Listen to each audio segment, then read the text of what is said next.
आहरी आगू को नहीं गला बंदूक बंदूक जो नहीं जाइए मुझे खोलिकी बापा जो मो देह मुंड कौन हो गला एमती नई पड़ी जो मो देह कौन झिमझिमी झिमझिमी होते कहले मो देह कौन हो मो पिठी की आउसी देकर दौड़िकी पलैला शीतुआ सकाळ रे डर माड़िलानी जदि आपण मॉर्निंग वॉक रे बाहरुछंती किंबा अर्ली मॉर्निंग घरू बाहरी पदा को गोड़ काढुछंती तेबे आपणक जीवन प्रति विपद थाई पारे आमे एथि पई कहूचु नयापल्ली भली एक सेंसिटिव एरिया रे जेतेबेले भोर भोर समय रु जने महिला घर बाहर को बाहरी छंती सेई समय रे बंदूक लगेई लूट हेची आउ से पिंधिथिबा सुना गहना को दुर्बृत्त माने लुटी नहीं जाइछंती ये घटना सामना को आसीबा परे अंतत पक्षे समस्ते चिंता करबा आरंभ कलेनी मॉर्निंग वॉक रे आमे बाहरिबु ना बाहरिबु नाही राजधानी रे एमिति एक घटना को नहीं एबे समस्ते चिंतारे भयभीत एवं ता सहित लुटेरांक कारनामा एवं बंदूक मुंडर लागिबा को नहीं समस्ते एबे चिंता कलेनी जे आमे केते सुरक्षित से महिला ठारू जानिबा जे कोन केते बेले केमिति घटना घटिला से केते बेले आपण बाहर को बाहर थिले एवं केते जण थिले मु बाहर को बाहर थी 7:30 फूल फूल तोली सारिकी तापर घर भितर गली बाथरूम जाकर पुणी बाहर को आसिक झाड़ू कली बारीपट झाड़ू करी साइट दांडपट सब गेट पाख सब झाड़ू कर घर को जाऊली घर को जावाक आउ तो 2-4 हाथ बाट अच्छी से घर पछपटू आसिक तो सेपटू दौड़िकी आसिक बंदूक लगेदेला बंदूक जो एमती लगे सुना दे बोली मत कहला मुझे मोर खाली कानर हलटा थिला सुना आउ सब किणा जिनिस से कानर हलटा आग खोलिकी देदेली देला पर से मो हाथ को अनिशा करी कहला दे ताकू मुझे किणा दे बोली आहरी आगू को नहीं गला बंदूक बंदूक जो नहीं जाइए मुझे खोलिकी बापा जो मो देह मुंड कौन हो गला एमती नई पड़ी जो मो देह कौन हो झिमझिमी झिमझिमी होते कहले मो देह कौन हो मो पिठी की आउसी देकर दौड़िकी पलैला बंदूक थिला हाँ बंदूक धरी मुंडर लागिला बंदूक हाँ मुझे जो घर भीतर को जावाक बाहर देखला बेलू एपटू खिड़की दे देछि काले घर भीतर किए पलि आसबे भोर भोर से लुचिकी थिला भोर भोर बापा अंधार होइछि लाइन जेमती कटिछि हाँ लाइन जेमती 5:30 काटुची ये पुओ बा सेपटे जीवा आसा करथले आम से 150 फूल आसिक नगी धरिकी फूल तोलिकी नहीं गले आ सेपटू जने बड़ा लोक आसते भी फूल 2टा मु देली से माने भी सी भी नेले नहीं सारा हम तो ओलौली ओलै ओलै जाकर घर को फेरुली आसिक एते दिन धरिकी आपण एठे रहिले आपण घर करछंती तार भितरे एमती केबे देखिछंती केबे नहीं एटा हला फास्ट माने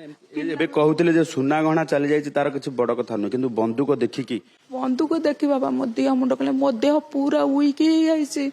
मो संध्या बेल को मो पुओ मो डाक्टर पाकू न नेले मोर कोन मो देह पूरा जंती मनरु लेभुनी ना मो मनरु लेभुनी मते डेंगू होइतला डेंगू बेले मो देहरु जेमती शक्ति पळैतला मो देहरु सेमती शक्ति पळैछि मो देह झिमझिमी होछि मो छिड़ा बाकू मोर बळ पाउनी आपण चिंता करंतु जदि आपण ए सकाळ समय रे घरू बाहरुछंती आउ हठात आपणक मुंडरे बंदूक लागि जिवो आउ आपण पिंधिथिबा सुना गहना को देबा पई कुहा जिवो तेबे आपणकर अवस्था कोन हबो किभଳି आपणकर छाती थरी उठिबो भयभीत अवस्था रे आपण कोन करिवे तेणु एभଳି स्थिति रे नयापल्ली गड़साई अंचलर ये घटना कहूची जे राजधानी रे लुटेरांक हाथ रे बंदूक रही तेणु आपण टिके हुशियार नहले आपणकर किछि ना किछि क्षति होबार संभावना अछि आम आलोचना करबा घरे तांकर अन्य लोक भी अछंती बहु अछंती ये घटना को नेकी परवर्ती समय कोन कहले आपण आमे सोइथिलु माँ जेतले हमको डाकिले आमे उठिलु आमे माने प्रथम जानी पैलुनी कि चोर आसी कि कौन हम भाविलु का धियो बदे खराब हो जाइए बदे कौन होपर सी कहलु आम जानिलु एमती होइछि आउ सबुठु बड़ कथा है सब आम कबाट खोला थाए संज बेले आज सकाଳେ ହେଇଛି संज बेले भी हो पारे मोर 2टा छुआ अच्छा छोट छोट से स्कूल पलई राति टाइम तो खोला ही रुहे आमर कबाट ଏବେ ଘଟଣା ପରେ କଣ ଭାବୁଛନ୍ତି माने डरुछु टिके ଆପଣ ବି ସୁନା ପିନ୍ଧୁଛନ୍ତି हाँ मु सोईथिली सेटा मोबाइल सबू बाहर ही रहिथिला से किंतु भीतर को पसी नहीं ସେ ବାହାରେ ଅପେକ୍ଷା କରିଥିଲା से भीतर को टोटल पसी नहीं कि बाहर ही मोर दीटा मोबाइल रही ଶାଶୁଙ୍କ ଜାଗାରେ ଆପଣ ବି ବାହାରି ଥିଲେ ଆପଣ ଚେନ୍ ଛିଡେଇ ନେଇ ଯାଇଥାନ୍ତା मु केबे खोले ना चेन मोर आज तांको जगह मोर भी नहीं जाई थांदा ମାନେ ଏବେ ସୁନା ପିନ୍ଧିବାକୁ ଡରିବେ ଯେ ଆପଣ? आउ बहुत डर लगुचे आउ पिंधि हबनी मु एठिकार नुह तो मते भी आज फर्स्ट टाइम मु देखिली मु एक्चुअली आसाम रो तो मु एबे माने आमे बेंगलोर थिलु तापरे एबे आमे शिफ्ट हेके आसिलु मां को पाखकु ବାଙ୍ଗଲୋରରୁ ଭୁବନେଶ୍ୱର ଅଭିଜ୍ଞତା ଭୁବନେଶ୍ୱରରେ କେମିତି ଆପଣ बहुत डर माइलानी एबे ଚିନ୍ତା କରନ୍ତୁ ଯେ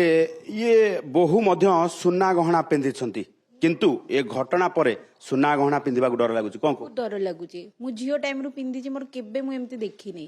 आज फर्स्ट टाइम मु एमती देखिली ଲୁଟେରାଙ୍କ ହାତରେ ଯଦି ବନ୍ଧୁକ ଥିବ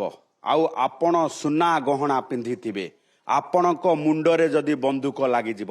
ତେବେ ଆପଣ ପିନ୍ଧିଥିବା ସୁନା ଗହଣା ଦେବା ପାଇଁ ବାଧ୍ୟ ହେବେ କାରଣ ଯଦି ଆପଣ ସୁନା ଗହଣା ଦେଉନାହାନ୍ତି ତେବେ ଆପଣଙ୍କ ଜୀବନ ପ୍ରତି ବିପଦ ରହିଛି ଗୁଳି ଚାଲିଯିବ ଏଭଳି ସ୍ଥିତିରେ ଇଏ ମହିଳାଙ୍କ ଯେତେବେଳେ ଲୁଟ୍ ହେଇଛି ମହିଳାଙ୍କ ଠାରୁ ସୁନା କାନଫୁଲ ନେଇଯାଇଛନ୍ତି ହାତରେ ପିନ୍ଧିଥିବା ଇମିଟେସନକୁ ମଧ୍ୟ ଲୁଟେରା ଛାଡ଼ି ନାହାନ୍ତି ତେଣୁ ଏଭଳି ସ୍ଥିତିରେ ଘଟଣା ଜଣାପଡ଼ିବା ପରେ ସ୍ଥାନୀୟ ଅଞ୍ଚଳର କିଛି ଯୁବକ ମଧ୍ୟ ଆସୁଛନ୍ତି ଏବଂ ଦେଖୁଛନ୍ତି ଘଟଣା ସମ୍ପର୍କରେ ଅନୁଧ୍ୟାନ ମଧ୍ୟ କରୁଛନ୍ତି ଏବଂ ଏ ଘଟଣାକୁ ନେଇ ସମସ୍ତେ ଆଶ୍ଚର୍ଯ୍ୟ ପ୍ରକଟ କରୁଛନ୍ତି କଣ କହିବେ ଏ ଘଟଣା ପରେ ଭାଇ ଏଇଟା ତ ଫାର୍ଷ୍ଟ ଟାଇମ୍ ଏଇଟା ଏମିତି ହେଇଛି ଆଗରୁ କେବେ ହେଇନଥିଲା ଗାଁ ଭିତରେ ଆମର ଆଙ୍କୁ ମାଡ଼ ଧରିକି ପୋଲିସ ତାର ଦେଖନ୍ତୁ କ'ଣ କରୁଛନ୍ତି ତାପରେ ଆମ ଅଞ୍ଚଳବାସୀ ଯଦି ନେକ୍ସଟ ଟାଇମ୍ କେବେ ଏମିତି ହୁଏ ଧରିକି ଚୋରଙ୍କୁ ଧରିକି ଭାଇ ଭଲସେ ମାଡ଼ ଦରକାର ଯଦି ମାଡ଼ ହେଲା ନେକ୍ସଟ ଟାଇମ୍ ତାଙ୍କ ସାହସ ଆଉ ହବନି ତାପରେ ପୋଲିସ ପାଖରେ ଦେବେ ଆଉ ଘଟଣା ଜଣାପଡ଼ିବା ପରେ ନୟାପଲ୍ଲୀ ଥାନା ପୋଲିସ ଏକ ସ୍ପେଶାଲ ଟିମ୍ ଗଠନ କରିଛି ତଦନ୍ତ ଆରମ୍ଭ କରିଛି ପୁରା ଏରିଆକୁ ଛାନବିନ କରୁଛି କାରଣ ଲୁଟେରା ଏଇପଟ ଦେଇ ଖସି ଚାଲି ଯାଇଛି ଏବଂ ଲୁଟେରା ଯେତେବେଳେ ହାତରେ ବନ୍ଧୁକ ଧରିଥିଲା ସେହି ସମୟରେ ତାକୁ କେହି ବି କାବୁ କରିବା ସମ୍ଭବ ନୁହେଁ ବୋଲି ସ୍ଥାନୀୟ ଅଞ୍ଚଳର ଇଏ କହିବା କଥା କାରଣ ଲୁଟେରା ହାତରେ ବନ୍ଧୁକ ରହିଛି ଆପଣ ଯଦି ତାକୁ କୌଣସି ପ୍ରକାର ପ୍ରତିରୋଧ କରିବେ ତେବେ ଆପଣଙ୍କ ଉପରକୁ ଗୁଳି ଚାଲିଯିବାର ସମ୍ଭାବନାକୁ ଆପଣ ଏଡ଼ାଇ ଯାଇପାରିବେ ନାହିଁ ତେଣୁ ଏଭଳି ସ୍ଥିତିରେ ଜଣେ ମହିଳା ଭୟଭୀତ ହେଇଛନ୍ତି ଏବଂ ନୟାପଲ୍ଲୀ ଗଡ଼ସାହିରେ ଏବେ ସମସ୍ତେ ଏ ଘଟଣାକୁ ନେଇ କେବଳ ଚର୍ଚ୍ଚା କରୁନାହାନ୍ତି ସମସ୍ତେ ମଧ୍ୟ ଭୟଭୀତ କାରଣ ଲୁଟେରା ହାତରେ ବନ୍ଧୁକ ଧରି ବୁଲୁଛନ୍ତି ନୟାପଲ୍ଲୀ ଗଡ଼ସାହିରୁ କ୍ୟାମେରା ପର୍ସନ ସନ୍ତୋଷ ନାୟକଙ୍କ ସହ ଚନ୍ଦନ ପାଇକରାୟ OTV।